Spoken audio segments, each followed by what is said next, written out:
Peggy 18.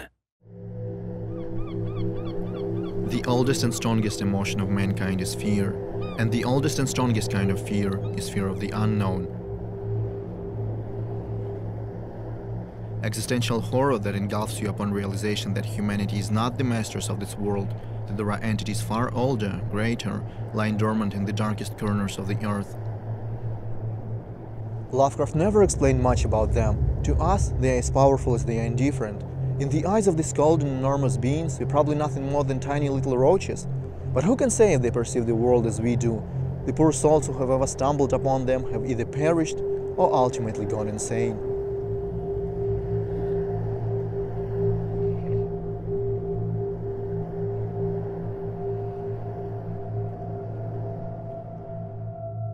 We are fascinated with Lovecraft's works of horror fiction, and we've always felt like this world would be a fantastic setting for a video game.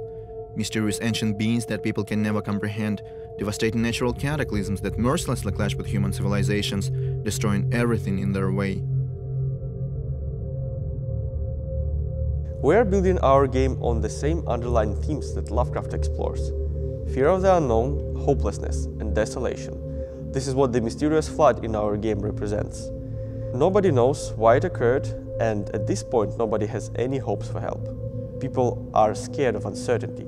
They realize that the flood is relentless, that it can easily devour the whole city and ruin their lives, and they are basically helpless. One thing they are quite sure of, that it's only going to get worse. It kinda shows how insignificant and powerless people are in this world, and how callous the universe is. But here's a good question. At this point, Oakmont seems to be beyond salvation, and dozens of thousands have lost their lives in the fight against the ruthless disaster. But if it's so bad, why won't the citizens leave this ill-fated place? Why do newcomers continue to arrive? Why indeed? Is there something in the air that people feel addicted to? Or perhaps the city is seen as a beacon for those that desperately seek something? The newly arrived do not get a warm welcome from the locals. People in Oakmont are a very secluded, conservative society, and they are overzealous about their customs and traditions. The city is home to numerous secret societies and cults that worship their mysterious deities. The Esoteric Order of Dagon is a group of hybrids who fled to Oakmont from Innsmouth and want to see the city destroyed by the sea. Or the Redemption Church, which worships a deity called the Black God of the Woods with 1,000 Yon. Thanks to his ambiguity, Lovecraft left a lot of room for those who want to expand on his work. Our goal is to fit in the Lovecraftian universe. Our game is the part of the worlds that Lovecraft and his followers created. Oakmont is located in the state of Massachusetts, not that far away from Arkham, Innsmouth, Dunwich, and other gloomy towns that people know from books. Canonical events like the raid on Innsmouth are also canon for us. The great old ones and the old gods exist in our world. This means that the book readers will get to see familiar characters. In our game, the good old esoteric order of Dagon neighbors with the Oakmont St. Michael's Church of the Burning Bush, which worships the Holy Fire. We have hybrids of humans and apes, who are at war with hybrids of human and the Deep Ones. They have a bit of a racial feud going on. Oakmont is a never-ending battlefield between many factions and powerful old families. All of them are trying to preserve their influence over the city. And yet, not the official government nor these supposedly powerful families can handle the calamitous circumstances. The situation is far beyond their reach now.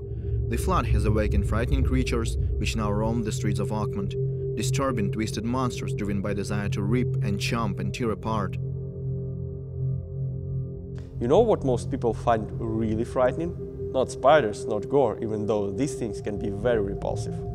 But most people are truly afraid of anything that looks like human, but is not quite human. There's a theory going on that when monsters look, act, or move similar to how we do, but not close enough, it triggers fear and panic. So in our game, we decided to give monsters certain humanoid features and see the result. But being scary is not the ultimate goal of the sinking city, even though horror is a major part of the game. It's also about a person's behavior and motivation, how they change under extreme conditions, how fear and hopelessness can twist human nature to a ridiculous degree, cause people to do unimaginable things to survive, or perhaps because nothing stops them anymore. But that's a topic for another day.